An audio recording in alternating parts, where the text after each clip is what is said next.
Devant les portes de la Maison Blanche, le roi Charles et sa femme sont accueillis par Donald Trump. Les deux hommes échangent quelques mots, sourire aux lèvres, sous l'œil des caméras. Une complicité apparente qui tranche avec les tensions récentes entre Londres et Washington. Depuis plusieurs mois, les deux pays s'opposent sur plusieurs dossiers internationaux. Et il y a quelques semaines, Donald Trump avait même directement attaqué son homologue britannique, Keir Starmer. Vous voyez cet homme là-bas? Savez-vous qui c'est? Le regretté et grand Winston Churchill. Et malheureusement, Keir n'est pas Winston Churchill.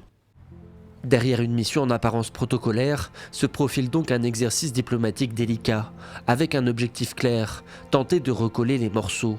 Car les tensions ne datent pas d'hier, elles remontent au mois de janvier. À l'époque, Donald Trump avait suscité la colère du gouvernement britannique en menaçant d'augmenter les droits de douane, y compris à l'encontre de son allié historique. Quelques semaines plus tard, Londres avait riposté en mettant en doute la légalité de l'intervention américaine en Iran et en limitant l'utilisation de ses bases militaires par l'armée américaine. Une décision que le président américain n'a pas du tout appréciée. Et ces derniers jours, des documents du Pentagone ont fuité, suggérant même que les États-Unis pourraient aller jusqu'à remettre en cause la souveraineté du Royaume-Uni sur les îles Malouines.